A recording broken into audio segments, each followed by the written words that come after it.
Ya pemirsa, gencatan senjata perang Israel dan Palestina diperpanjang. Hal ini merupakan gencatan yang kedua kalinya sejak kedua belah pihak sepakat menerapkan jeda pertempuran di Gaza. Apakah ini menandakan perang Palestina dan juga Israel bisa berakhir dalam waktu dekat? Kami sudah bersama dengan pakar politik Timur Tengah UI, Abdul Muta'ali. Selamat sore, Assalamualaikum Pak Abdul. Selamat sore, Waalaikumsalam warahmatullahi wabarakatuh, Mbak Fani. Iya. Sebelum kita membahas terkait dengan bagaimana masa depan dari atau pasca gencatan senjata Israel versus Hamas lebih tepatnya ya, karena memang di sini konteksnya warga Palestina yang terdampak oleh konflik militer atau konflik bersenjata, sementara peperangan ini terjadi antara Israel versus Hamas. Tetapi kita melihat ketika periode gencatan senjata dari tanggal 24 November sampai dengan 1 Desember 2024, banyak juga pelanggaran yang terjadi, Pak Abdul. Ya, jadi menariknya Mbak Fani ya, gencatan senjata yang pertama 4 hari itu lebih banyak diumumkan oleh Abu Ubaidah, juru bicara sayap Izzuddin Al-Qassam dari Hamas ya. Kemudian ada penambahan 2 hari. Nah sekarang diwacanakan untuk diperpanjang lagi 4 hari begitu. Menariknya gencatan senjata yang 2 hari dan 4 hari untuk yang ketiga kalinya ini justru yang paling aktif adalah IDF. Dalam ini adalah Herr Levy ya, itu ketua organisasi militer Israel. Dalam sejarah konflik Israel-Palestina, ini gencatan senjata itu kata lainnya adalah keteterannya pihak Zionis Israel. Justru kita tahu 2006 itu Israel dalam konflik dengan Hizbullah dia kalah. Lantas Israel dia minta gencatan senjata. Yang kedua, gencatan senjata itu dilakukan ketika ada embargo minyak. Itu kasusnya 1973, Perang Yom Kippur, Mesir berkoalisi dengan Suriah, walaupun keduanya kalah. Tetapi dengan terpaksa amat menyakitkan bagi Zionis Israel, dia mesti melakukan gencatan senjata. Kenapa? Karena negeri-negeri Arab itu mengembargo ekspor minyaknya. Nah hari ini kita tahu bahwa negara-negara Arab di KTT Oki kemarin kan menolak begitu untuk melakukan embargo minyak. Nah berarti kata lain dari perpanjangan 4 hari yang diminta oleh IDF bahwa kondisi IDF, Israel Defense Forces, organisasi militer Israel, ini keteteran. Kita memang banyak diinformasikan kengerian, kebiadaban, ada 15.000 masyarakat Palestina yang syahid. Tetapi kan 90%-nya itu bayi, anak-anak dan perempuan. 90%. Begitu. Nah kita jarang mendapatkan data berapa militer Israel yang tewas. Kan begitu. Iya. Menariknya Herr Levy, itu ketua organisasi IDF Israel, dia merekognisi bahwa yang tewas dari militer Israel itu 5.000. Kalau 5.000 berarti bisa jadi 2 kali lipat Mbak Fani, atau 3 kali lipat ya, 3 kali lipat. Nah kalau kita melakukan komparasi 15.000 yang syahid, 90% anak-anak dan perempuan, ini yang meninggal dari pihak IDF dari pihak Israel juga itu 10.000. 5.000-nya direkognisi ya, diakui itu yang tewas dari pihak militer Israel. Jadi tapi kan memang itu adalah kombatan ini ya. sebetulnya dimenangkan oleh siapa kan begitu?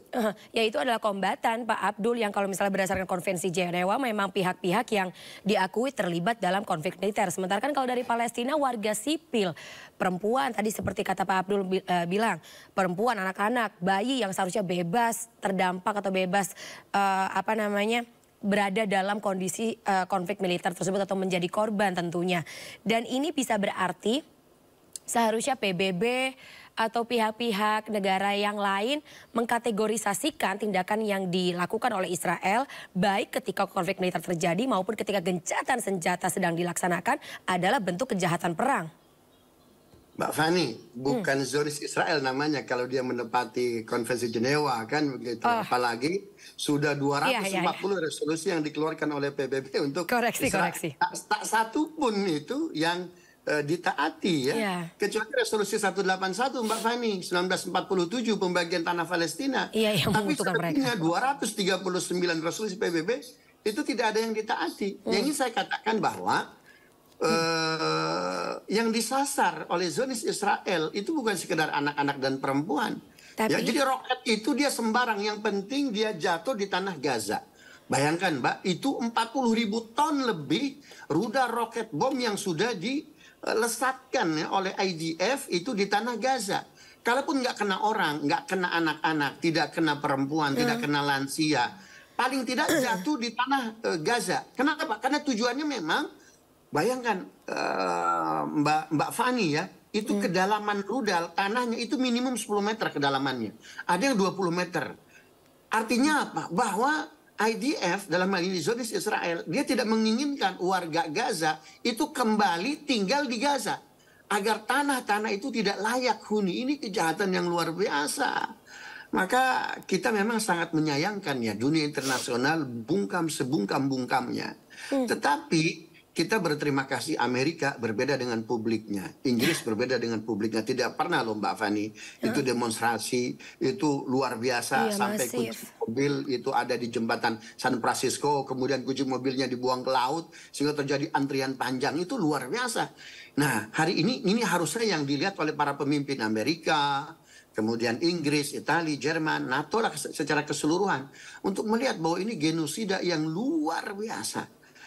Nah, ini silakan Mbak Fani. Iya, baik. Tapi kalau misalnya dalam gencatan senjata ini lagi-lagi karena memang saat ini sedang dihentikan sementara ya, kemudian kembali Israel melancarkan serangan, tapi disebut katanya Hamas, Al-Qassam ini melakukan pelanggaran. Apa yang Anda lihat Pak Abdul? Ya lagi klaim ya, apakah klaim sementara atau seperti apa? Coba sekarang Mbak Fani tengok ya, gencatan senjata sejak tanggal 24 November itu memang roket itu tidak ke Gaza. Tapi roket itu ke tepi barat. Jadi sekarang itu pertempuran yang meluas ke tepi barat. Padahal kita tahu tepi barat itu kan, itu basisnya Al-Fatah, basisnya Fatah. Fatah kita tahu kan, positioning dia berbeda dengan Hamas ya, terkait masalah Israel State. Kan begitu. Tapi rupanya brigade sayap militer Fatah itu sudah gabung dengan Al-Qassam. Jadi makanya saya ditanya oleh TV manapun begitu. Ini perjuangan pejuang Palestina melawan Zionis Israel. Jadi bukan hanya Hamas. Ya? Karena 13 faksi itu sudah bersatu dalam pertempuran ini Mbak Fani. Jadi sekarang justru tadi ya kita lihat anak muda umur 9 tahun, umur 19 tahun, umur 16 tahun. Itu luar biasa ditembak oleh sniper kan begitu. Ini sebuah kejahatan yang luar biasa. Nah sekarang yang lebih menarik Mbak Fani, itu orang Gaza tidak boleh mendapatkan air hujan. Iya, I heard. Ya, tapi tidak boleh mendapatkan air. Padahal air hujan itu dari langit, dari Tuhan. Iya, sesuatu yang harusnya jadi hak ya. Dia punya satu teknologi sehingga hujan itu tidak turun di Gaza. Ini kejahatan luar biasa. Mereka sudah kekurangan pasokan air, pasokan bahan bakar, makanan minuman tipis. Air hujan pun yang mereka harapkan itu bisa menjadi air bersih, mereka minum, ya. Itu nggak boleh dialihkan. Ini sebuah kejahatan yang luar biasa. Jadi wajarlah kalau dunia internasional ya publiknya itu marah ya menyaksikan hal ini. Gitu Mbak Fani. Baik. Tadi ada pernyataan Pak Abdul yang juga cukup menarik ketika Pak Abdul mengatakan gencatan senjata atau permintaan apapun yang sedang atau ultimatum apapun yang disuarakan oleh Israel ini adalah sebagai bentuk bluffing atau menutupi kondisi menyedihkan yang dialami oleh pemerintah Israel dan juga Zionis Israel lebih tepatnya. Seburuk apakah atau kerugiannya sebesar apakah yang dialami oleh Zionis Israel saat ini? Baik.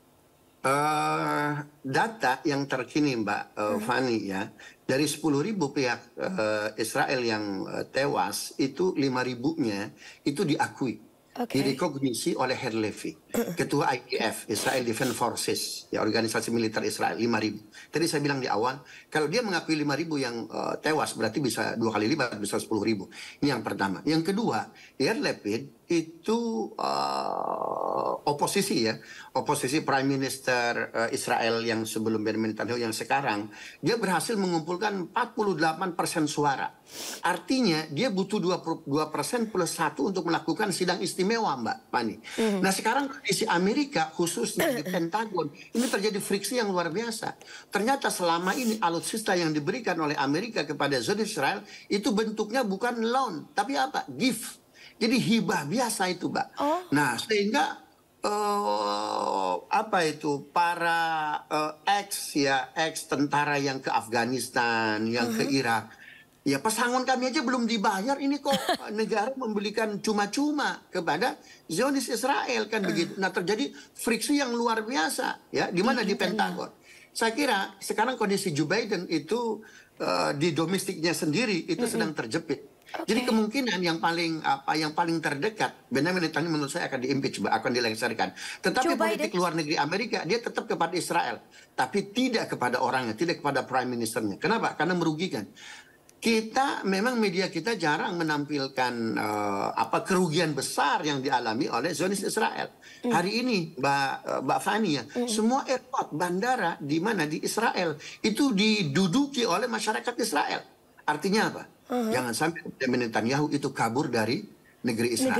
Negerinya sendiri bisa ada potensi untuk kabur, dan bahkan warganya sendiri sudah menyatakan tindakan untuk melawan pemerintahan atau kebijakan atau rezim dari Benjamin Netanyahu. Karena yang dilakukan oleh Zionis Israel bukan hanya merugikan Yahudi di Israel, di Tel Aviv, tetapi juga merugikan Yahudi para Rabi di dunia internasional, di Inggris, di Amerika. Mereka menjadi common enemy. Mereka menjadi musuh bersama. Padahal tidak semua Yahudi itu Zionis, kan begitu. Oke. Nah mungkin terakhir Pak Abdul, yang bisa Indonesia lakukan apa selain kemarin ya hadir dalam forum internasional yang memaksa tanda kutip untuk resolusi DKPBB keluar, apakah cukup efektif? Pertama, saya atas nama pribadi dan Direktur Pusat Kajian Timur Tengah dan Islam UI, kita apresiasi terhadap langkah yang dilakukan oleh pemerintah kita. Ya, Bu Menlu, Bu Retno itu luar biasa. Saya melihat itu ada rohnya siapa Haji Agus Salim itu ya di tubuhnya siapa Bu Retno, lugas, tegas, luar biasa. Ya andaikan dinaikkan satu notch lagi itu Mbak Fani. Jadi bukan hanya we stand with Palestine. Ya kita berdiri bersama Palestina. Satu digit lagi. We declare Palestine independent state. Itu kita mendeklarasikan Palestina sebagai negeri yang merdeka. Ini luar biasa. Indonesia saya kira punya kans untuk itu. Politik luar negeri kita bebas aktif, kita negara besar. Jadi saya kira Indonesia punya segalanya dibandingkan negeri-negeri Arab yang lain. Demikian Mbak Fani. Dan tentu saja terdepan untuk melawan ada bentuk penjajahan ya, segala macam bentuk penjajahan. Harusnya itu yang memang menjadi wajah kita di politik atau di dunia internasional. Baik Pak Abdul Mutali, terima kasih banyak atas insight-nya sore hari dalam Sindo Sore. Salam sehat selalu Bapak, selamat sore sekali lagi. Terima kasih Mbak Fani. Assalamualaikum.